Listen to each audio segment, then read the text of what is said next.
밤 11시쯤에 침대에 딱 누워서 스마트폰 화면을 몇 번 쓱쓱 터치합니다. 네네.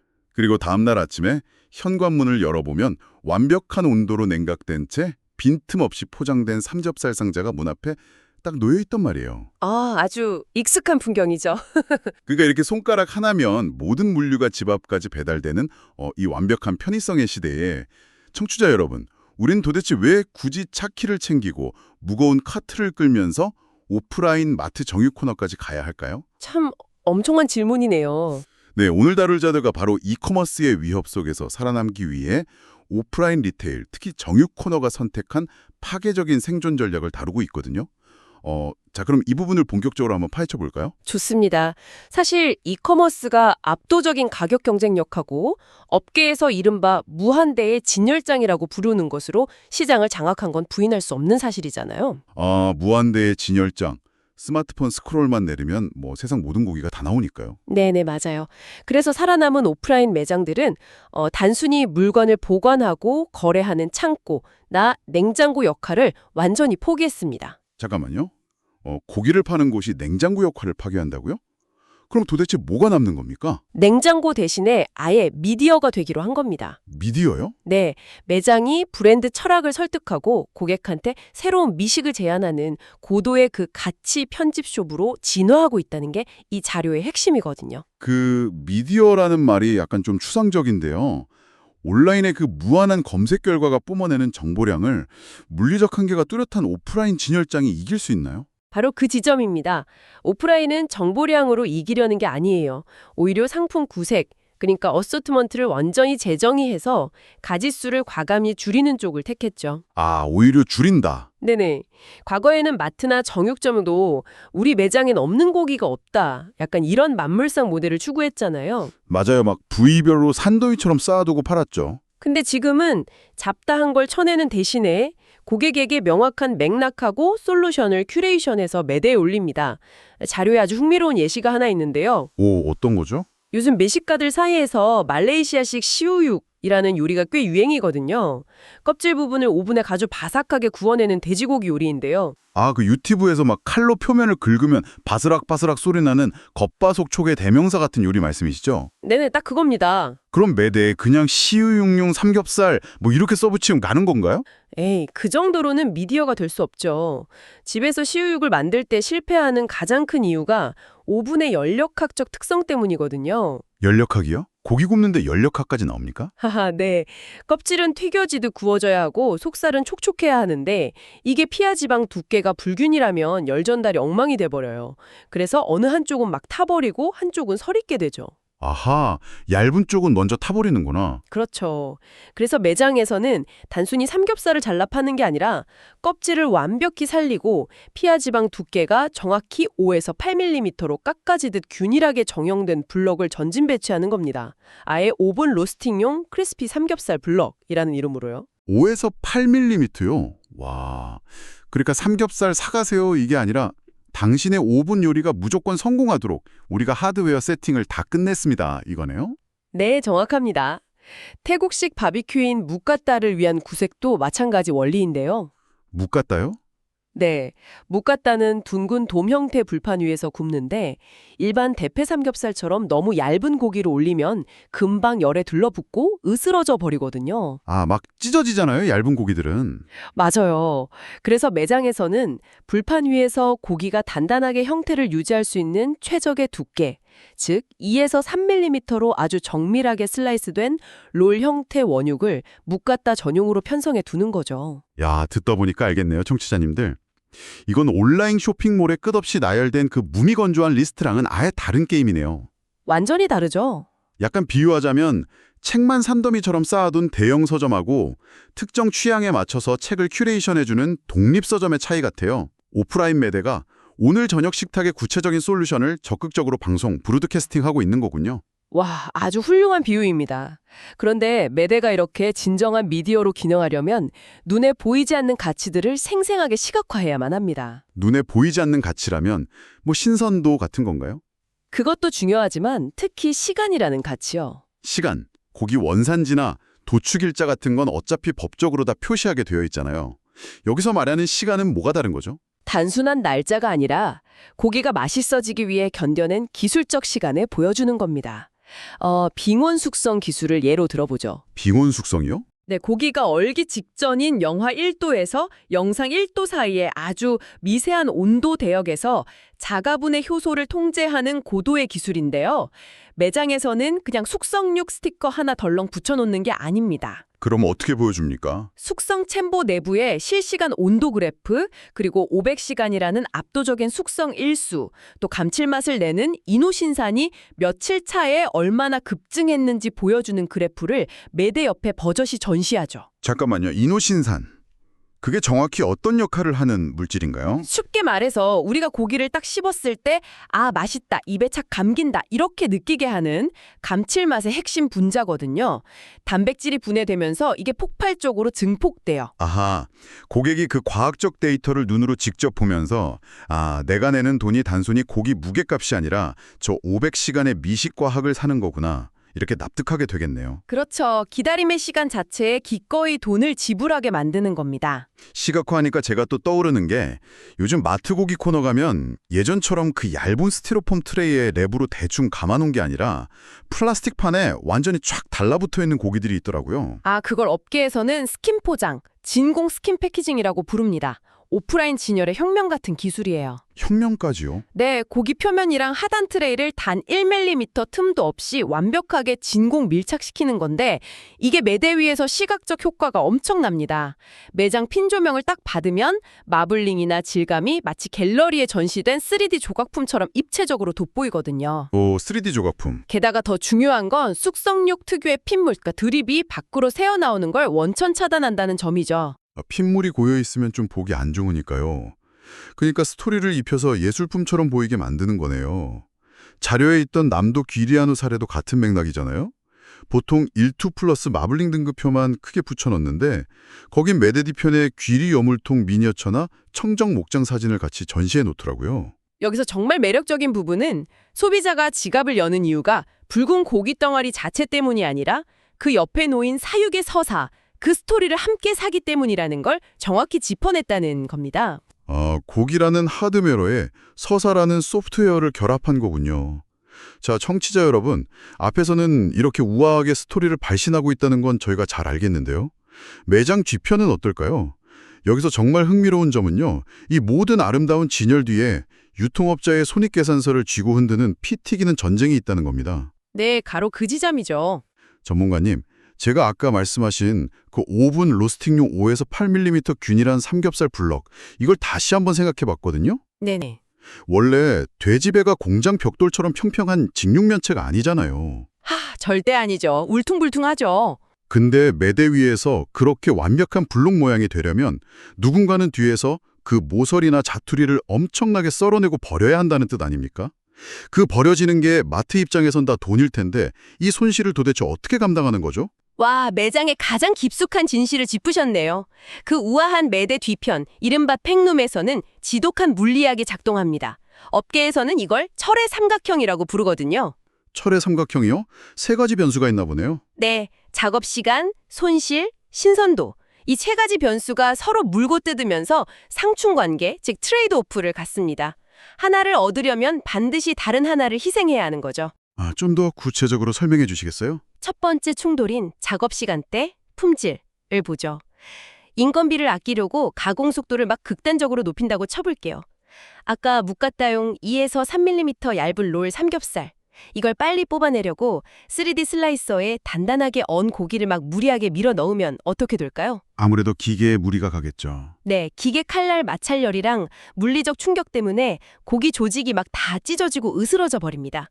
결국 매대에 올릴 수도 없는 불량품이 속출하죠. 속도 내서 인건비 몇 푼 아끼려다가 비싼 원육 전체를 통째로 망치는 거네요. 맞습니다. 반대로 귀리아누 같은 최고급 원육을 다룰 때는 육부장이 도마 위에서 지방을 소수점 단위로 조각하듯이 깎아내야 하거든요. 그럼 시간 엄청 오래 걸리겠네요. 네, 하지만 그 시간은 비용이 아니라 압도적인 가치 창출을 위한 투자로 보는 거죠. 근데 진짜 문제는 말씀하신 두 번째, 손실, 로스에 있습니다. 아까 제가 물어봤던 그 직육면체 블록. 네, 완벽한 형태의 CU육 블록을 만들기 위해 모양을 잡다 보면 원물의 20에서 30%가량이 자투리로 떨어져 나옵니다. 잠깐만요. 원물의 30%를 버린다고요? 아니, 아무리 프리미엄 붙여서 비싸게 판다고 쳐도 원가의 30%가 허공으로 날아가면 무섭고 적자나는 장사 아닙니까? 그 자투리를 쓰레기통에 버리면 당연히 망하죠. 하지만 여기서 미트 마케터들의 재무적 기획력이 빛을 발합니다. 바로 교차 보조라는 아주 결정적인 개념이 등장하거든요. 교차 보조요? 남는 걸로 다른 쪽 손실을 메운다 이런 뜻인가요? 정확합니다. 블록 만들다 남은 그 질 좋은 삼겹살 자투리를 버리는 게 아니라요. 즉각 마트에 찌개용 돼지고기 팩이나 델리코너의 제육볶음 메뉴로 스위칭해버리는 겁니다. 아하. 앞에서는 완벽한 블록을 프리미엄으로 팔아서 수익을 극대화하고 뒤에서 잘려나간 고기들은 일상용 상품으로 모양을 바꿔 팔아서 원가를 100% 회수하는 거죠. 와, 그러니까 한 마리 돼지 안에서 일어나는 포트폴리오 다각화군요. 앞에서는 하이엔드 예술을 하고 뒤에서는 자투리로 찌개를 끓여서 철저하게 원가 방어를 한다. 네, 단 한 그램의 폐기물도 없는 치밀한 기획이죠. 그럼 세 번째 변수인 신선도는 어떤 딜레마가 있나요? 자, 완벽한 모양도 잡고 손실도 안 내려고 상온 도마 위에 고기를 올려두고 육부장이 막 1시간 동안 정성껏 다듬는다고 가정해보죠. 보기엔 완벽하지만 생화학적으로는 대참사가 진행 중입니다.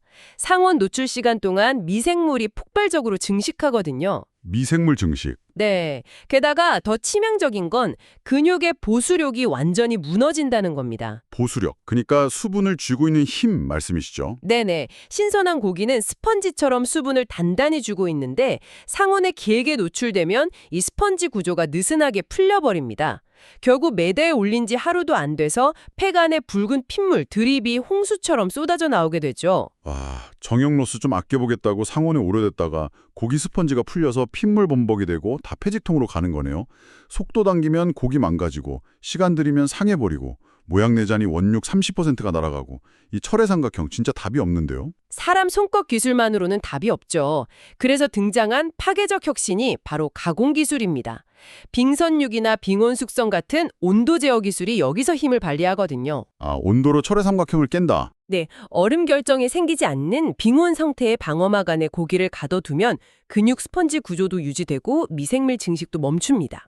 그럼 작업자가 시간에 쫓길 필요 없이 여유롭고 정밀하게 고기를 다듬어서 로스를 최소화할 수 있죠. 기술로 신선도 족쇄를 풀어버리는 거군요. 그리고 또 하나의 엄청난 돌파구가 있습니다. 바로 센트럴 티친, 즉 CK입니다. 매장 뒷방에서 하던 그 복잡한 손질을 아예 밖으로 빼버리는 거죠. 아, 거대한 중앙주방이요. 네, 예를 들어 질긴 족발을 장시간 삶아야 하는 태국식 카오카무를 마트 델리에서 판다고 쳐보죠. 이걸 각 마트 뒷방에서 매일 알바생이 핏물 빼고 뼈 바르고 있으면 어떻게 될까요? 인건비도 인건비고 여름철에 위생 리스크가 엄청나겠는데요. 진짜 언제 대형 사고가 터질지 모르는 시한폭탄 같아요. 네, 맞아요. 그래서 유통업자가 아예 거대한 센트럴 키친에서 이 모든 위험을 흡수해버립니다. 철저한 통제하에 족발 전 처리를 대량으로 끝내버리는 거죠. 그럼 잔뼈나 자투리 같은 로스도 중앙에서 한 번에 찌개형으로 교차 보조리할 수 있겠네요? 핑고. 마트 사장님은 그냥 완벽한 스펙의 팩을 받아서 데우기만 하면 되는 겁니다. 리스크는 제로가 되는 거죠. 와, 비효율을 전부 중앙 시스템이 치워버리는 거네요. 네, 이것을 더 큰 그림과 연결해 보면요.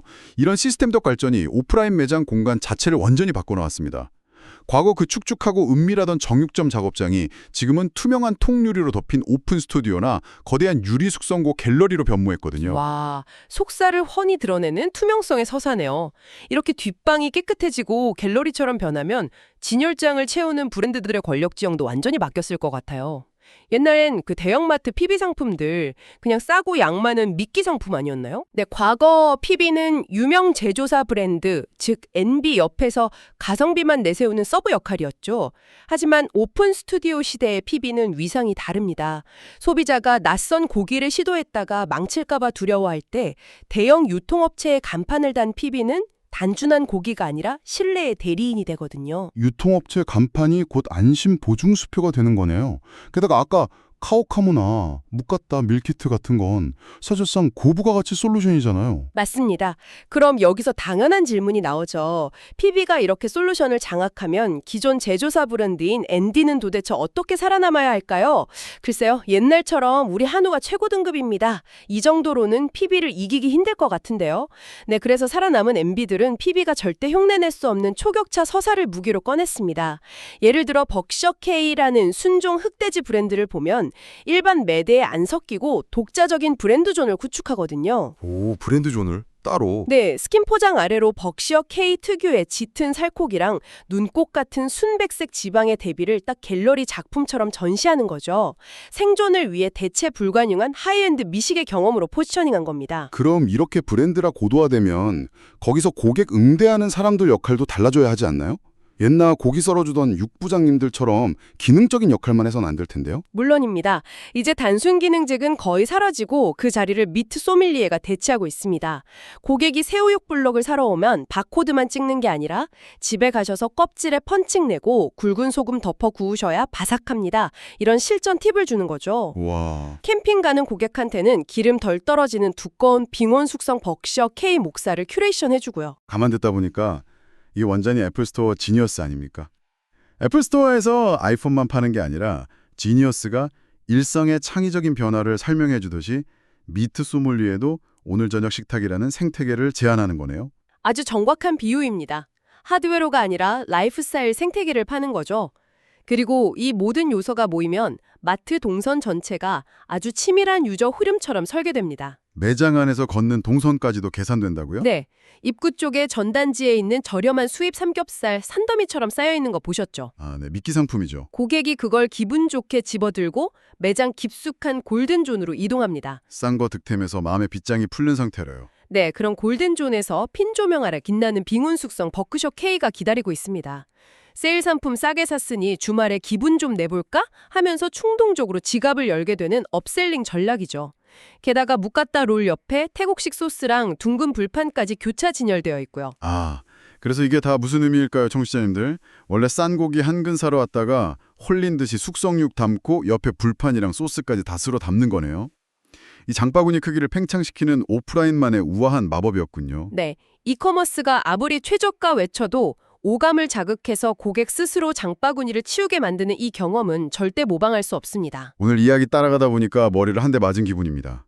죽어가는 줄 알았던 정유 코너가 뒤편에서는 철의 삼각형을 기술로 박살내고 앞마당에서는 미트 소믈리에를 통해 완벽한 미식 생태계를 제안하고 있었네요. 결국 오프라인 마트는 실용적인 PB, 하이엔드 NB, 숙성고 갤러리가 모인 한 권의 라이프스타일 매거진이 된 거군요. 네, 이커머스가 줄 수 없는 인간적 교감이 이들의 진짜 무기죠. 근데 이는 아주 중요한 질문을 던지게 합니다. 네, 맞아요. 저도 들으면서 약간 섬뜩해지는 지점이 있었거든요.